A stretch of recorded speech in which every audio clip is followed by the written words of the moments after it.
Welcome everyone to the 2021 demo of Microkeeper. I'm joined with John Arrigo, our National Sales Manager and Client Liaison, and today we'll be running you through the Microkeeper platform.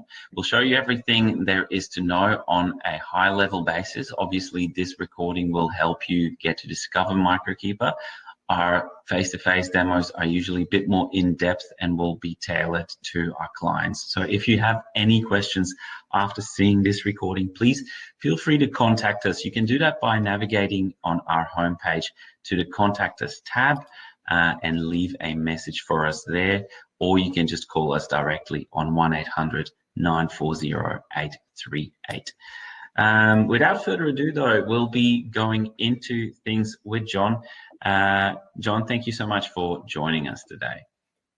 Perfect, thanks guys. So what we'll do is we'll take a high-level look around at the system, firstly starting in as an administrator in this demonstration account, and then we'll move through to an employee journey throughout the Microkeeper platform. So the first thing I'm going to do today is log into Microkeeper, and I am logging in to this demonstration account as a total admin, so I can see and do anything, and there is no restriction on this user.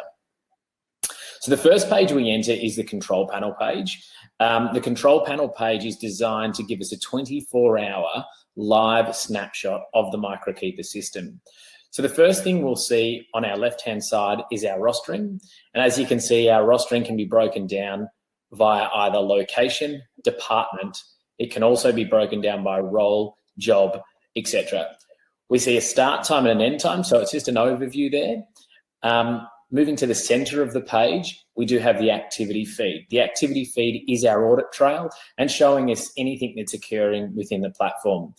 If we do wish to see more than a 24-hour period, we can go down to the very bottom and view more options and go back as far as we so need to see what we're trying to find. Over on the far right-hand side of the page, we do have the clock status, green symbolizing on and gray symbolizing off. These are all buttons. So as a manager, I can clock people on. I have the ability to change time, select job, etc. for that particular person if they've forgotten or is it there's been some other issue in clocking. The other thing that this is well utilised for is emergency evacuation type procedures. So once you are at the muster station, we can do a checkbox list. And if you do get down to someone who potentially isn't responding to your call, you can click on their little avatar and we can see a bit of high-level information on that staff member. Importantly, mobile phone number and next of kin name and phone number. So if we can't find them, we can give them a call, or better still, give their next of kin a call. This page is also what we call a dynamic page. So if we do have managerial staff that manage one particular department or area, the page will modify so that they only see the applicable staff members to them and not the entire business. The final thing we do see on this page is the leave request area. The leave request area, again, dynamic, so it can assign appropriate leave to appropriate management for notification. When we do view this page, what we will see is leave that is requiring action. As we can see in this particular account, all leave has been accepted, but what we can do is we can navigate back to all types of leave and show you what it would look like. What we do have is the type of leave. We see who it's for, the amount of days that leave has been requested, and the date range associated. We also do have a log of information that's happened with the leave. When we do go to the review screen, this gives us an overview. So we can see, how many hours are in the employee's leave bank, how many hours have been requested, what the leave bank would look like once we've paid it out, as well as if there are any uploads or any modification.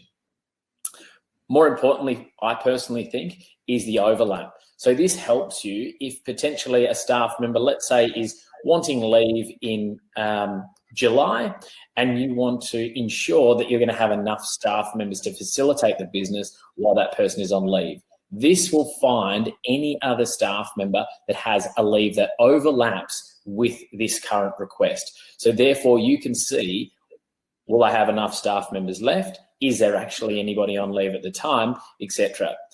Across we have the past paid leave. So if it is maybe a school holiday or a Christmas period where you've got multiple staff requesting leave at this time and you need to prioritise or try and be as fair as possible, you can also look at past paid and see potentially who had that leave, last year or who's had leave most recently. We obviously have decision-making buttons to accept leave, decline leave, and then we also have the ability to add a note or a comment to the staff member, telling them why we are making a decision or actually asking a question to clarify. As a manager, we also have the ability to modify the leave, like what's shown on this screen. So as the control panel and as a manager, that's sort of a brief overview. At this point, is there any questions in regards to the control panel or that functionality? I don't think that there's anything that would be particularly unclear. I think you've very clearly pointed out that this is a great view of showing everything that's basically going on in the system. In terms of the activity feed, I see the timestamps there. So is this what would show up in the activity feed? What kind of actions can people see there? Yeah, well, it's a good question. So it is, in essence, basically everything that occurs within the platform from, clocking hours, so simply clocking on and clocking off. Also, people modifying potentially their own personal information in their employee profile, payrolls being locked or unlocked, or payrolls even being run, rosters being modified. So really an entire sort of overview of what's happening within the system. One thing to note too, the times within the activity feed are not rounded times. These are exact times. So even if you do have rounding parameters set within your timesheet area, this will show you the raw data. So if you do have a staff member that needs to clock on at 9 a.m. and they're clocking on at 8:58, it will show you that in here. But then obviously once it enters the timesheet, it will show you the rounded number. So it's actually a good validation point that you can say, geez, this person's always doing the right thing, always arriving a couple of minutes early. That's great. I think it's a great tool, and it's also has that level of transparency for a manager that they can basically go through everything that has happened and that people are up to and have that quick snapshot. So yeah, definitely. Thank you so much for explaining that so in depth.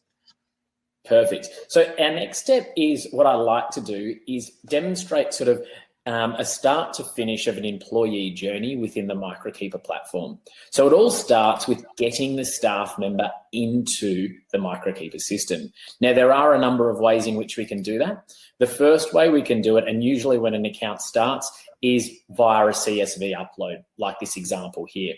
We also have abilities to connect to external products like Xeros or potentially recruiting softwares, and they can connect via the API to add staff members in a seamless way.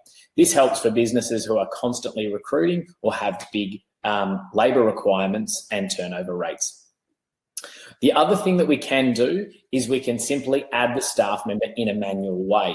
So clicking the Add New Staff Member, we first see the first name, surname, and a contact method, so email or mobile phone number. Now, these are the only mandatory fields we need. So basically first name, surname, and email or phone. So 3 fields you need to fill out to add a staff member into the system. Once this is complete, we can send the user credentials via either SMS or email. What this gives the staff member is what we call a welcome letter, which gives an overview of what they're about to see when they first log in, along with their username and default password. So that staff member then can either log on via the browser, downloading the app, or any device that has an internet connection and browser capability. They then log in and they come to their employee console. Now, this particular employee console has got everything turned on and set up. So what we can see is a fully fledged employee console. The first thing we come to is what we call our skills and files area. Now, our skills and files area is an area of the business where we can keep track of documents, contracts, inductions, and licensing. So, for example, we can look at a working with children check in this particular demonstration environment. What we're asking the staff member to do is enter in their working with children check via a photograph of the front and rear. So we've got an instructional here. We then have a way in which the staff member can either resume the skill or start the skill from scratch, upload the appropriate documentation, enter in expiry values, enter in license numbers, and potentially leave comments, and finally digitally sign the document that it is true and relevant. Once this information has been submitted, it will go through to the appropriate personnel for review within the system. One thing to bear in mind with this area of the platform, we do have severity levels, which comes in quite handy. So for example, if we were working at a childcare facility and are working with children check was something that was mandatory, we can set it in Microkeeper to what we call a critical skill, meaning the staff member can only clock on or be rostered if the skill set has been entered and approved by management. Also, it can go through to the reminders section so that as this license potentially comes up to expiry, we're reminding the staff member and the managerial staff that they need to upload the new document.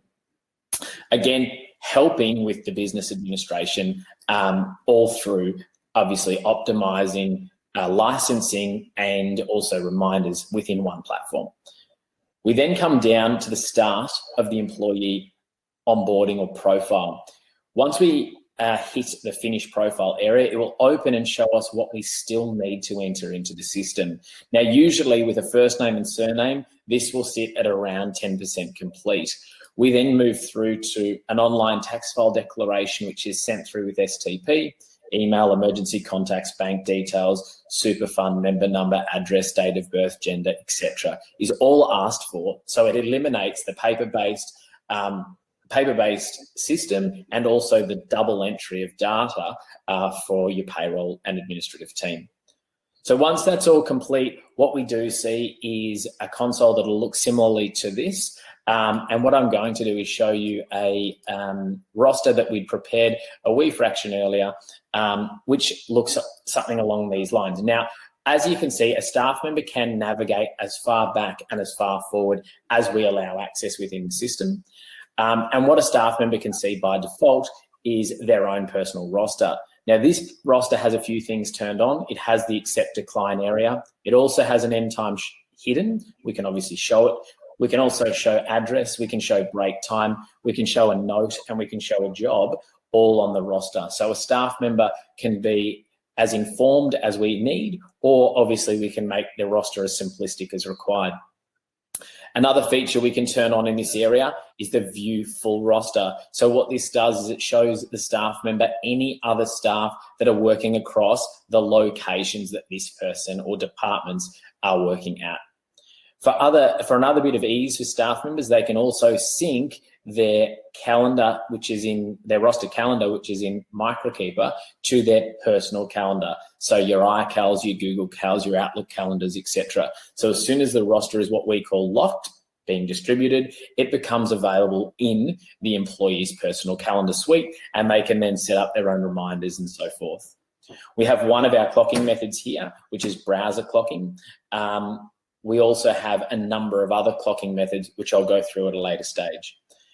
Payslips, as many as the staff members received within the Microkeeper platform, segregated by run and year. They can view, print, and save directly from here. We also have timesheet information that the staff member can make a note to and sort of take a look that they are recording correctly what they are clocking. Message to payroll. We also have a calendar view, which will show the staff member their rosters, their leave, and also public holidays, all on a calendar view, which is quite nice. Requesting leave, so any leave type that the staff member is available to request will be in this area, and the staff member can simply click on the leave type. They can choose the time frame that they would like.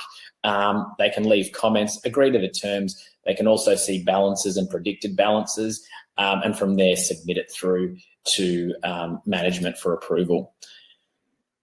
The other two options that we have here are messaging. So we do have a full internal messaging system where a staff member can conversate, or staff members, sorry, can conversate with each other. Managers can conversate with staff members, a feature again that can be removed. Changing passwords, fairly self-explanatory. And then finally, skills and file button, which is just an archive of anything you've agreed to or completed during your business life cycle. Moving down the page, we do have leave requests, so you can see what status your leave is. We also have personal details of the staff member that they can change at any time within the platform without going through administration. Finally, availability. So if you do have long-term availability, e.g. University commitments, etc., you can put those into the system and it'll automatically block you out of the roster. So there's a high-level overview of the employee console. Is there any questions on this area of the platform? No, not really questions. I think it's a very good view for employees indeed to put their details in and to see everything in a snapshot. And as we obviously use it at Microkeeper as well, this in the app works great too. You can just quickly scroll through these things and see those blocks in a sense come up and basically take all those actions from a mobile phone. So it's a great tool, and I think like you showed with the skills and files as well. There's so much paperwork at the start when you bring a new employee on board that just gets streamlined with Microkeeper and can be done so much faster. The same with the completing the profile. That stops all this back and forth and carry around paperwork and then trying to chase staff for it. It's just all done, and you can very easily check up on how complete is this employee's profile. So yeah, I think this is a bit of magic when it comes to employee onboarding when there's new hires to add to the business. Yeah, absolutely. So sort of the next step from here is we've now got our employee into the system. We're sort of now over to management and we want to roster that staff member onto work. So we do break the roster down into a number of areas, but in essence, it all starts with our roster template. Now, a roster template can be basically anything that you want.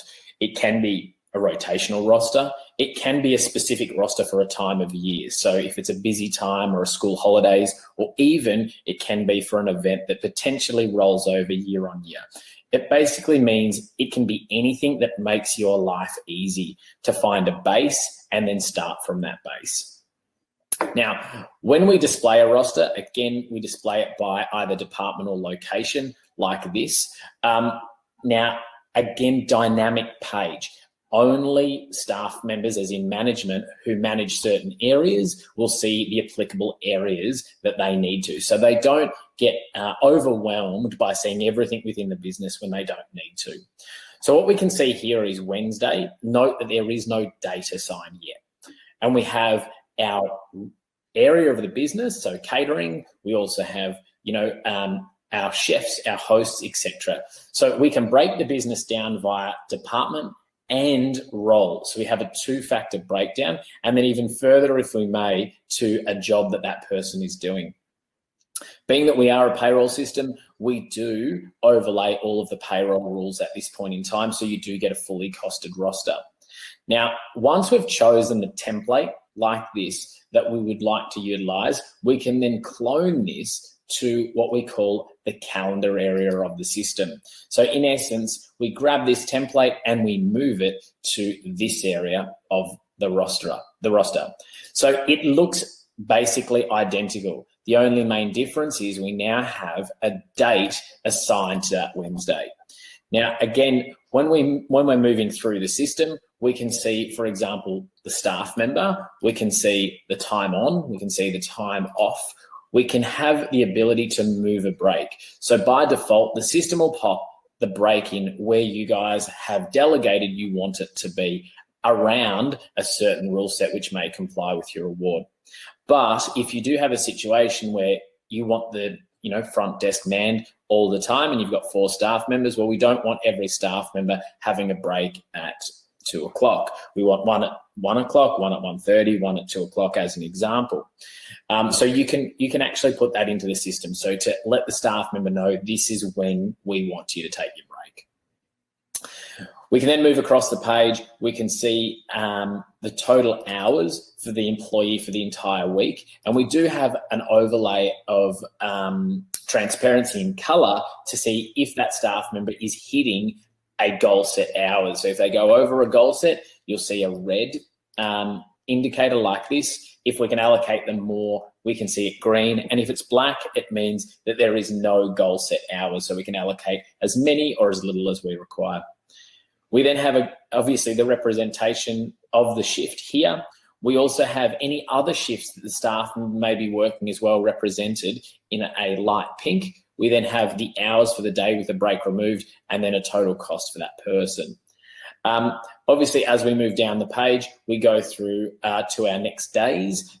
So we go from Wednesday, then we'll go to Thursday, etc., etc. Now, when we are setting up an employee within the system and we want to put a new person on, there's always the question of, who could work, or is this person available in this area? Do they have the appropriate skill sets? All of that is taken care of within the Microkeeper platform. So we have a few smart little areas when you hit the drop down of a staff member. So what we can see is the available staff members at the moment is Sam. So that's who we're selecting. We can also see if certain people are unskilled. So maybe a skill set like an RSA or working with children check has expired. Anyone who's unavailable, so it could be toward their availability, currently people that are rostered on, and also anyone who's currently on leave. So very, very quickly, we don't have to look at, availability rosters. We don't have to refer back to skill sets. We don't have to have all of that information and try to remember it. We can just simply look at the system, and basically if they're in the available list, we know they're good to go. Making it quite simple. Now, one thing I touched on before is allocation of a job. So as an example, we've got a restaurant here over at South Wharf. We've got one of the chefs, which is Daryl. We can also tell him what job he's doing. So is he in the kitchen? Is he on catering duties? And these jobs are applicable to the person. So we can validate a job, we can validate a location, we can validate a role, and make sure we display only the applicable ones to that particular staff member. Now, once we've completed the roster and we're happy and we've made any changes that we need to from potentially a template view, we can then lock the roster. So locking the roster distributes the roster to our staff members. It makes it available online, and it also is distributed to anyone who's synced their calendar. We can also hit the push notification button. The push notification button will obviously notify the staff member, but it gives us a choice. Do we want to send it out to all, or only the people that we've made changes to since our last push notification? Other things we can do in the calendar area is we can clone this calendar. So if this calendar, we've modified it a little bit off our template, and hey, this would be a great fit for next week, we can actually grab this calendar and we can move it into next week if we so wish. We also have the ability to print off a version of the roster. We can export it in an Excel, and we can export it in a PDF as well if you require. One other way that we can distribute the roster is via SMS. So you do have the ability to send it out to those staff members who maybe don't have smartphones or potentially aren't as tech savvy. You can always go back to an SMS version if you wish. So we do cover push notification, SMS, and hard copy. So at this point here, is there any further questions relating to rostering, calendar, or templating within the system? Yeah, I think maybe one thing that would maybe be interesting to touch on is that little box in the bottom right, which has like the hours goals and the cost goals when we're rostering. Obviously, with this demo Absolutely. account, these goals are a little bit all over the place because we've basically put everyone on every possible shift. But can you tell us a little bit about that costing tool? Yeah, absolutely. So from a high-level management point of view, within your locations area of Microkeeper, you can actually set these parameters for your management team. Now, it might be based on, you're doing a sale, or you've got a certain amount of bookings, or whatever it is, the season. It doesn't matter. You can set these either hours or cost goal, and you can utilize them. So there's a number of ways in which we can do this. Hours goal, pretty simple. All we do is we say, this is the amount of hours we want you to allocate, and then we have an hours difference. So red symbolizing we've gone over a certain amount. So we're over 158 hours. So we need to lose 158 hours based on our hours goal. Cost, on the other hand, can be utilized two ways. One, I want you to physically hit a number. So this is saying $16,400 in wages, and we've allocated 63% of that. So we can do that. We can say this is the budget you have for wages. Another way certain businesses use it as well is they use it as a cost percentage. So they'll do it as a cost percentage of revenue. So they might say, we estimate based on a certain amount of bookings that we are going to take, as an example, $16,400 for this particular week. We like working at 22% wage cost based, 22% wage cost based on revenue. So basically what we do here is we are looking then at the percentage, and we're saying, okay, we want to keep this number at 22% or less than this cost goal up here. So you can utilize it a number of ways, and it's totally up to the business which way you do it. But it is a good reference point to make sure that, you know, I'm taking into account overtimes, late nights, public holidays, etc., and not over allocating hours or dollars, so the business, you know, stays in the green. Yeah, awesome. And that also, a good thing to know is while you are rostering, that actually updates in real time and updates those figures in real time. So you don't always have to run that again and again and again. So you'll actually have the impact of your changes immediately reflected in that tool, which I found really, really easy when I was rostering earlier. So yeah, thanks for explaining that. For sure. So the next thing is we now have our staff members in the platform, and we've distributed the roster to them.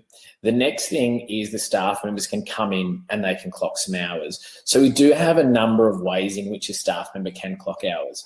It all starts with our browser option, which we saw earlier on in the employee console.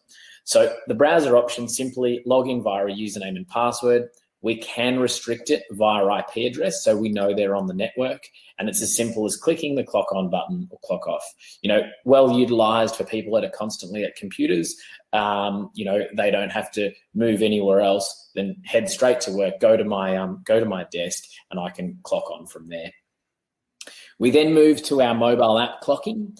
Our mobile app clocking really comes in two distinct areas. So we have what we call geolocation restriction and geolocation tracked. So the difference between the two is geolocation restriction means that we can fence specific premises within your business and only allocate those as approved premises for which a staff member can clock on. So simply they come inside of the fence, the app recognises that they are in one of the approved facilities and allows the staff member to clock on. Obviously, if they're outside of the location, it will say to them, you are X distance away. It will show them on a mapping system where they are and where the location is. And obviously, they can see their best route to get there. The other option is location tracked. Now, this is purely we are allowing the staff member to clock on absolutely anywhere, but we'll physically track their position when they clock on, if they change jobs, and when they clock off. So it's not tracking all the time, every time. It's purely start time, end time, and any movement of job within that time. This is usually utilised for, you know, people like reps and people that are constantly on the go and don't really have a home base per se. We then move to our first of our hardware options, which is fingerprint scan. Fingerprint scan's a great option, biometric. It also is very, very fast. So you can get through a large labour force exceptionally quickly, you know, approximately one person every 3 seconds via the fingerprint method. You can't manipulate it. We can also track jobs via particular scanners within either a building or multiple locations to obviously do job tracking within the platform. We then have near-field communication. Now, NFC or near-field communication is again a very fast option. We sometimes see this utilised in businesses that currently have an NFC solution within their business for potentially opening doors, turning printers or copiers on, etc. And if they are using the same chipset that we use, yes, you can use the same cards as well, or we can facilitate a fob system like you can see on screen. Now, both of the options, NFC and fingerprint, come in a USB device, which is what's been displayed on screen. And then we move to also a clocking station. So it integrates both solutions together in a very clean wall mount solution. And simply a staff member can come up to the solution and clock on or off with whichever method you give them or give them access to. All this unit needs is power and an internet connection, whether that be via Ethernet or Wi-Fi connection. Our final option is facial recognition technology. Now, facial recognition is a great option. It does prove in like a COVID world very beneficial, because obviously we can go fully touchless. You don't have to come up to the solution and place your finger on it or touch it in any way, shape or form. You just present yourself like the young gentleman is over on the right, and it recognises who you are and whether you need to clock on or whether you need to clock off. We can also, with this particular setup, work in a total offline environment, which is only offered on the facial recognition technology. So if you do have an internet down, power out scenario within the business, this system will continue to work. The employee will have the same employee experience in going and clocking on or off, and then as soon as the internet reconnects, simply all of the data will automatically sync to the Microkeeper server. So if you do have patchy internet or potentially your Wi-Fi is a little interrupted because of the environment that you are in, this could be a really good solution. The only things that you need to bear in mind with facial recognition is backlighting. So this won't work in an outdoor environment. You have to have consistent lighting to utilize the facial recognition system.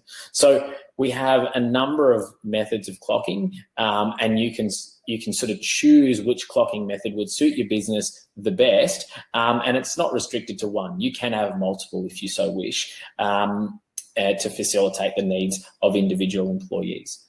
So do we have any questions on our time and attendance units? No, not really. I think one thing that's it's good to note is that I sometimes hear of some other facial recognition systems where clocking happens with facial recognition and managers still have to approve the face. It's probably good to note that this is real facial recognition in the sense that it's artificial intelligence that will actually track the biometrics fully and compare it to that baseline model, and will clock people on based on that. So there's no human point needed in that. There's no human that needs to verify it per se. So yeah, just because that sometimes leads to a little bit of confusion when people say, oh, is this real facial recognition, or does someone still need to tap whether it's the right person? But no, it's all actually the system that does it. Yeah, exactly right. And the big difference I think that you see very, very quickly is real facial recognition, or what we're calling real facial recognition, is if you're not the person that's enrolled, there's no event, versus the other form of sort of facial recognition that has to be still verified is you can still clock on. So you still clock on, it still logs your hours, all of that sort of thing, and it's up to the manager to review every single photograph. So things can definitely slip through the gaps. Whereas this, there is no way that they can slip through the gaps because it is literally recognizing you on the fly. So yeah, really good point to bring up. Yeah, awesome. I think a lot of tools there to stop buddy punching, and also just for people to make it easy and fast to clock their hours, which in this world, it's all about that speed and making it easy. So yeah, thanks for that. For sure. So the next step is we've now got our staff members clocking into the Microkeeper platform. Now we're over to our management team. So our management team are now going to review the shifts. So the first thing we see when we come into this page, which is what we call our timesheet versus roster analysis page, is the filter. So we can filter specific areas of the timesheet that we want to see. By default, it'll show us the current week that we're working in, and it'll show us everything. But if we're specifically wanting to look at a location or a group or a job or a client, or we want to sort by a certain staff member or multiple staff, or a status of their time and attendance, we can do so. Now, again, dynamic page. So being an admin, yes, we can see everything like I'm showing you now. But if I was restricted to only show one location and a certain set of jobs and a certain amount of staff, that would be all that would be in my filter. So we can either choose to set our filter or just click the search button to see everything. Now, the first thing that comes up is what view we've selected, which this one is sort by employee. We also do have the ability to sort by day, and instead of us showing each staff member, then every shift they do, it'll show us, let's say, Monday, Tuesday, Wednesday, etc. So every staff member that's worked on that day. Now, usually, I personally find if I'm reviewing timesheets on a daily basis, I like to see it in a day-by-day scenario. So, okay, I can see my Wednesday, everybody that's worked on that Wednesday, any shifts that are missed. Then we look at Thursday, again, shifts that are missed and so forth. So let's take a look at this particular one. And we've got the Thursday shift right here. So we can start to see a bunch of colours, primarily grey, but we also have some red and greens. The way I like to look at this is because we are doing a roster and timesheet overlay, the red costs us more than we anticipated in the roster. So we're going to go over budget. The green, on the other hand, costs us less than we've anticipated in the roster. So very, very quickly now, we can look at a set of shifts and we can ascertain, has the staff member done what we want, or has there been some sort of variation within their timesheet and roster? Now, obviously, the full grey shifts, like this one and this one here, these staff members are perfect. There is no reason that we have to actually do a review. The ones that obviously have the colours, we can do certain things. So the first thing we can do is simply click the times over here on the far right-hand side, and we can make a change. So I can change this time to, let's say I want to make it 12 o'clock. I can pop that in. Pop that in and hit the update button. Now, when I do make an update here, as you can see, the background colour of the time has changed from white to amber, meaning that the timesheet has been modified. If we mouse over it, it'll tell us who's modified the timesheet and what the original entry was. The other thing that we do have is the ability to very quickly change the timesheet back to the rostered hours. So we can click on it and we have this revert button. So revert means revert the timesheet back to the roster. Again, we have that same symbolism of the background color is now changed to amber, symbolizing that we have made a modification. So, okay, what else can we see here? We can see the total hours worked with the breaks removed. And if we do mouse over it, we can see things like roster variations, where the breaks are, etc. We also have within the edit area the ability to select a job. So if someone's potentially forgotten to select the job or whatever the case is, we've done a manual clocking or whatever it is, we can change that selection. We also have the ability to add a note or review a note written by the staff members, as well as add breaks for the staff member if they've had additional breaks in comparison to what we've got automated. Once we click the update button, all of those new parameters take effect. Once we allocate a job, we do get this spanner system, a symbol, sorry, here, and it is a mouse over, so you can mouse over it and see what the employee was doing. To approve a shift, very easy. You simply click the grey box once. To decline it, you click it twice, and then a third click will reset it.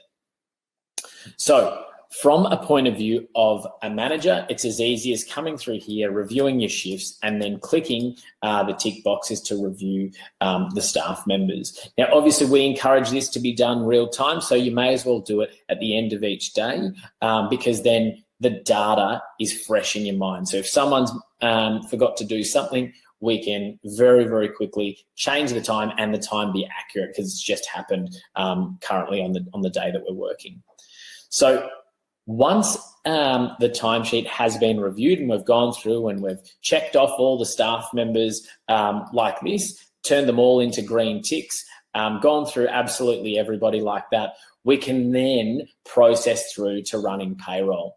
Now, at this point here, there are a couple of other things that we can do. We can also manually add shifts for people. So if we need to add an individual shift or we need to add a weekly amount of shift, we can do that. We also have CSV exports of the timesheet if you so need. We can add notes to the timesheet as well if we need to convey something to potentially higher level management or something that we want to refer back on, in the future if there was ever an audit. So based on the timesheet page, is there any questions there, or would you like me to go over anything? No, that was really good. One note I want to make maybe is the fact that some of these basic actions as well, like approving shifts and adding notes and stuff like that, can be done on a mobile device as well, because I've seen or heard of managers actually after the shift, indeed on their way home. It's as easy as they don't have to necessarily go and sit in front of a computer. The good thing about Microkeeper having that app is that they can go scroll over to the shifts that were done and just approve them on the go, even do it on the train or wherever they are. So it's as easy as that. And like you said, it's a good thing to do that on the day so that the data is fresh in your mind. But yeah, good point, and thanks for showing all those things. Perfect. So the next step is our payroll office. So now all of our shifts have been reviewed, and it's time for our payroll team to run payroll. So what is the process? Well, the process is come to the payroll tab, come to pay runs. The first thing that we're going to do now is we're going to review the pay run. So we're going to click new pay run in this area, and it's going to automatically default to the next pay run in our system. Now, this particular one has been set to fortnightly, but obviously it will automatically have chosen the correct one based on the global settings of the business. It's very, very easy. We simply hit this blue pay run button at the bottom of the page. Once we have done that, it will automatically build a pay run just like this. So now the payroll is complete with all award interpretation taking place based on the awards set within the platform by the business. Now, you think, geez, that was really quick. How did it do it? Well, it did it by following all of our payroll rules. So a brief overview of all of our payroll rules. It all starts off with the basic rate, which can either be assigned at the employee profile or it can be assigned as a rate rule. So a rate rule is like subscribing someone to a specific award within the business, like you are a chef, you are a waiter, etc. Now, any level 1 chef gets this pay. Any level 1 waiter gets this. Any level 2 waiter gets that. We can also take into account age and duration of employment, so the rates automatically change. We can also take into account the job that the staff member does, and based on the job that they're working on, we can again adjust the rate of pay. We then move to shift rules. So shift rules are when does a staff member potentially go into a penalty, or when is there a loading on a shift? So it could be a casual 25% loading. It could be something like time and a half after 8 hours work. After midnight, they go into a certain rate of pay, or if they start before a certain time, the whole shift gets stepped up. We then move into weekly rules or payroll cycle rules. So it might be over a 38-hour week, or it might be over a 76-hour fortnight. And then we can go into penalty rates after that occurs, and multiple. So you could have after 40 hours, between 40 and 42, we get a certain rate of pay. Between 42 and 48, you get something else, and then 48 and above, you get the final thing. Public holidays, we gazette all the public holidays Australia-wide, and you can either add or subtract. So why would you want to do that? Potentially if you live in a country area, or potentially like we do where our head office is down in Geelong, we have Geelong Cup. So you might substitute a Melbourne Cup for a Geelong Cup as an example. So you've got the ability to do that and have it fully automated. Break rules, again, fully automated, so no need to clock on and off for breaks. It's as simple as we look at an entire shift and we say, for example, if a staff member works over 5 hours, they may be entitled to a half-hour break if that's what your award states. We can program that into the system. Deductions, so salary sacrifices, child support, union fees, anything like that. Again, fully automated with bank accounts attached. And if it is in respect of child support, we do also consider protected earnings. So when you do process an ABA file, all of those can go off as well. Finally, extra earning rules. So are you getting a mobile allowance, a first aid allowance, a higher duty allowance, etc., can all be configured in the system, whether it is based on hours or shifts within the business. So, okay. That's how it's done the calculation, and it did it in an instant for us. So the next thing we do is we hit the pay slip button, which brings us to the pay slip page. And what we can do here is we can see every single payslip and we can simply scroll through. Now, yes, we can do that. And it's okay if you only do have maybe 5 or 10 or 20 payslips. It's not going to take you very long. But if you start to have many payslips, we don't want you to be doing that because it's going to take you way too long. So what we utilize is what we call the heat map. So what the heat map does is it shows us all of the payroll information in a nice grid view. But then what it also does is uses Microkeeper's rule sets in the background and runs over your pays and tells us if there are any issues. So, you know, this employee, one of their payments is missing a job and it's their first pay run. So, you know, let's check that. We go down to another one, there's an hours discrepancy has been detected. It's their first pay run as well, and there is missing a job. So there's 3 things we've got to check there. So instead of looking at, let's say we had 100 staff, instead of looking at 100, let's just look at these 10 that the system has brought up problems with. So by simply hitting the view button, it's going to automatically send us to the payslips that need attention. Now, as we can see, this one was the one that said no job. So what we can do is simply hit the edit button. We can change the job set to what it's meant to be and click the update. If we did change obviously a dollar amount or an hours amount, it would automatically recalculate. Now, this one's fairly standard, pretty easy. One rate of pay, it might be a salary. So very, very simplistic payroll. We can move down the page and we can see one that's a bit more, I suppose, intense. We do have just a basic rate. We do have some bonuses. There's a back pay there. There's a little bit of annual leave and loading, and also some till or time in lieu. We can see that we do break down the super. We've broken it down into 2 particular areas of the business. So here, the payslip is very, very transparent for a staff member. They can see exactly what they're getting, where they've worked, etc. Now, anything on a payslip that's coloured red, the staff member cannot see, and it's just for administration as an administrative tool, so like the classes and so forth. We can hide certain things. So this payslip, we are hiding personal leave and long service. We're showing annual and time in lieu. The payslip above, we did have all leave balances shown. So you can decide which ones you want to show and which ones you want to hide. Other things we can do is we can add leave manually if someone has forgotten. We can also add super. So if we need to give them a bulk super payment, might be our old system was manualized and we want to do it automatically through the clearinghouse, you can do that. We also have a one-touch termination. So once you've done your redundancies and bulk payments or whatever it is, you can simply hit the final button, pay out all leave in one button click, set the employee to final for STP and deactivate them in Microkeeper so you're no longer paying for them. We have a simulate button. So simulate can be helpful for if you do modify a payroll rule or something and you want to simulate what's going to happen. The final thing we can do is simply add additional lines on the payslip. So if something does come up, like there is a reimbursement, we can simply type the description in. We can class it as what we may need it to be. We can also adjust the class for single touch payroll. We can either add a rate and hours, or just specifically a dollar value and then insert it into the payslip. So once this is all done and you're happy and you've done your checks, what we suggest is you follow these 4 buttons across the top.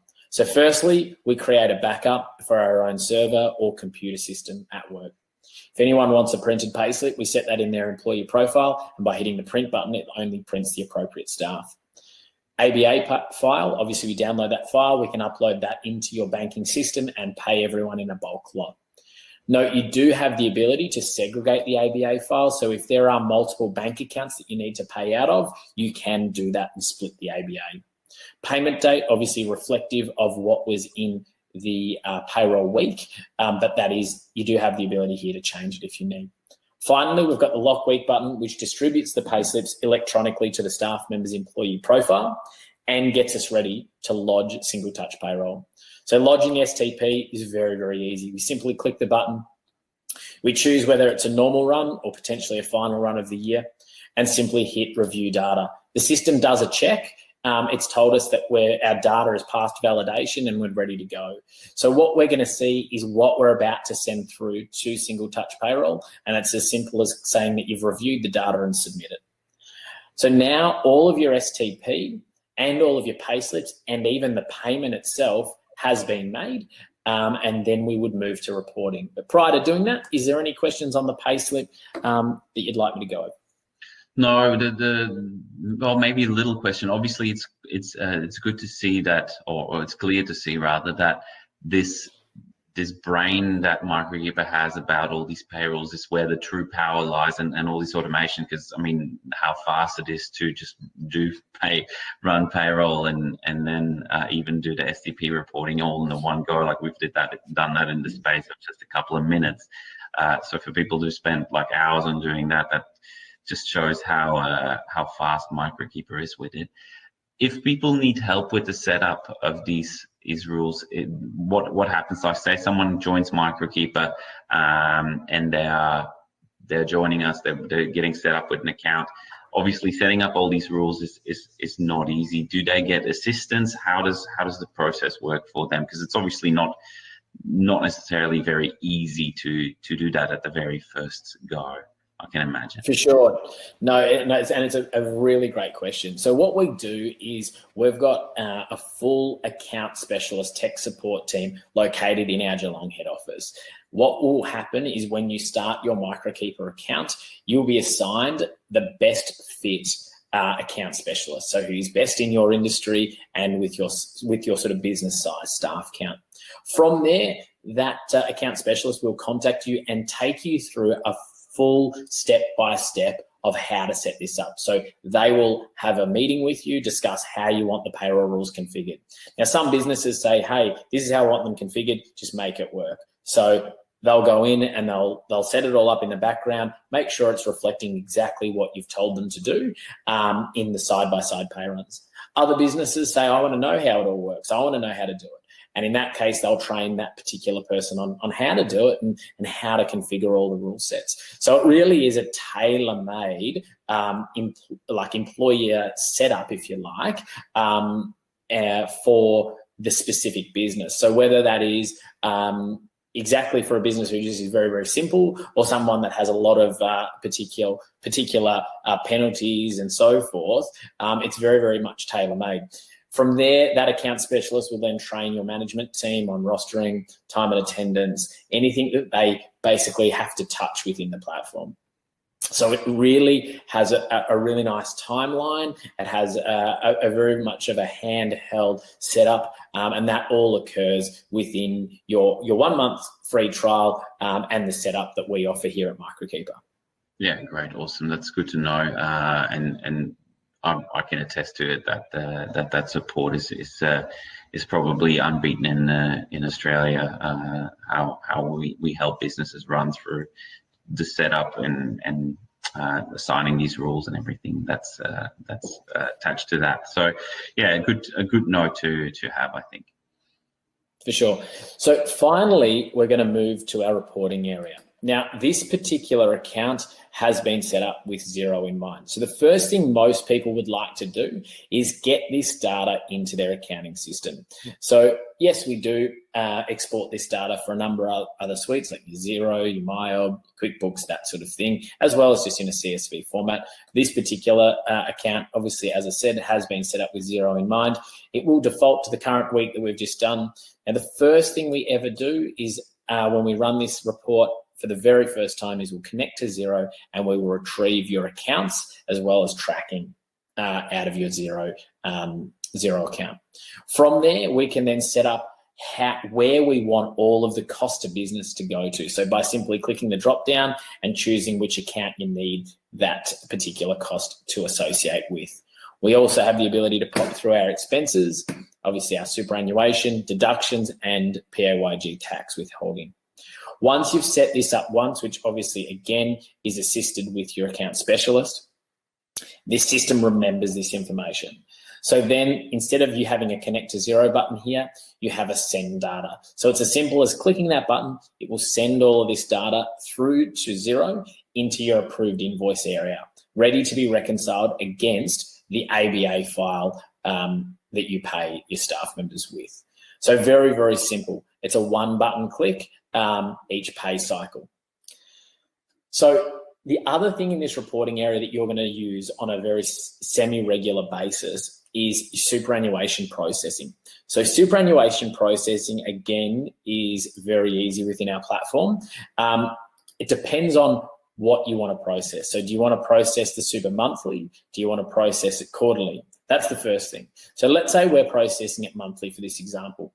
We choose the month that we wish to process for, and we simply come over to the super via fund report and go to the HTML option.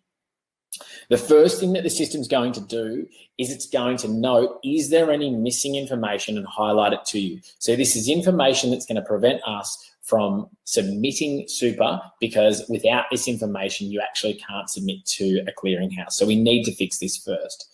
But there are two options, because what about if you don't have it or you can't get in contact with this person or people? Is that going to stop us from paying our super? The answer is no, it's not. So what you can do is you can simply put these people aside, and you can pay everybody else and pay these people at a later date. Also, we have the ability to associate to a default fund. Now, that is a sort of another total module within the system. And as a business, if you do have a default fund, or if you're looking to put in place a new one, you can talk to your account specialist and they can tell you the best ways to utilize that function. So this is the amount that we need to pay. And we can validate that figure by scrolling down through all of the superannuation funds and see all of the employees within the funds. And then at the very bottom, we can see a total for all funds overview. So which area of super are we paying? We then can validate the amount over here in the right-hand corner, $1375.99. Returning to the top of the page, how would we pay it? Well, we get the $1375.99. We confirm that figure in this box here.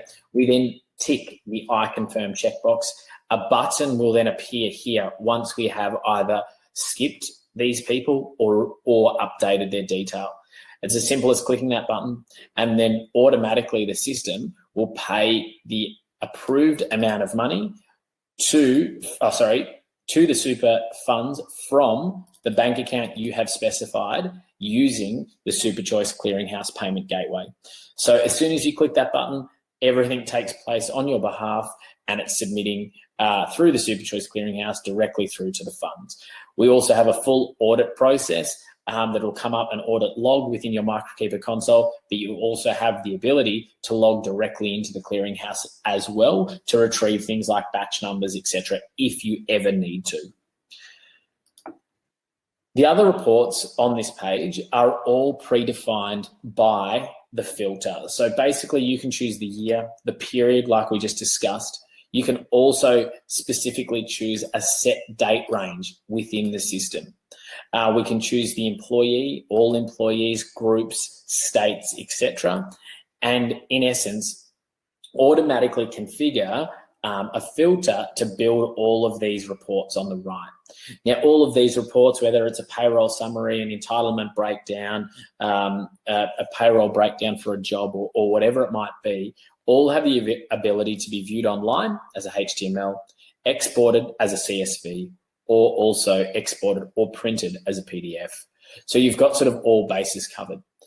From a point of view of the I suppose the study and the report section here, we can take you through in more detail specific reports that you may need to see, or if you have specific questions on individualized reports, we'd be more than happy to answer those at a later date, and obviously showcase you through all the reports that you would like.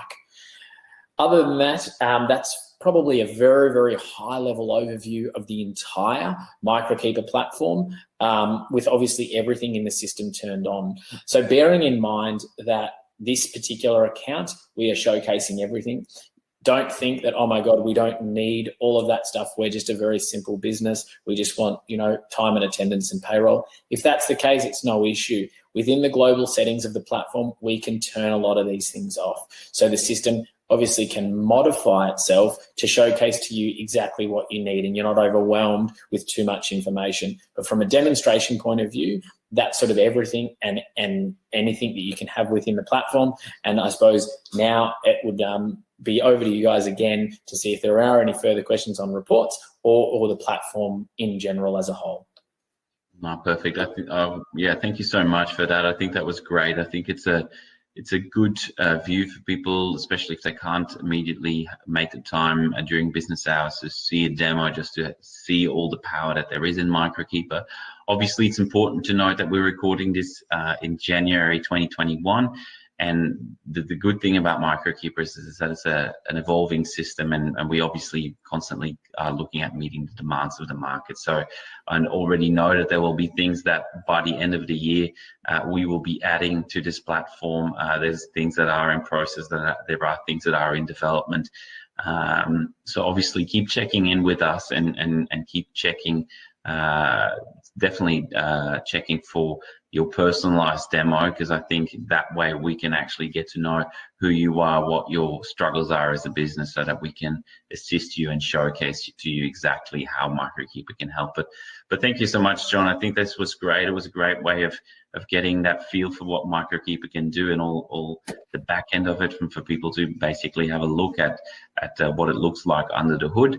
So I want to thank you so much, and we definitely will do this at a later stage again when there's big changes that have happened, and we'll do it again, probably every year, so that people can keep up to date with the most up-to-date version of Microkeeper. Fantastic. Thanks again, Stain, and thanks everyone for your interest in the system. Perfect. Cheers. Bye.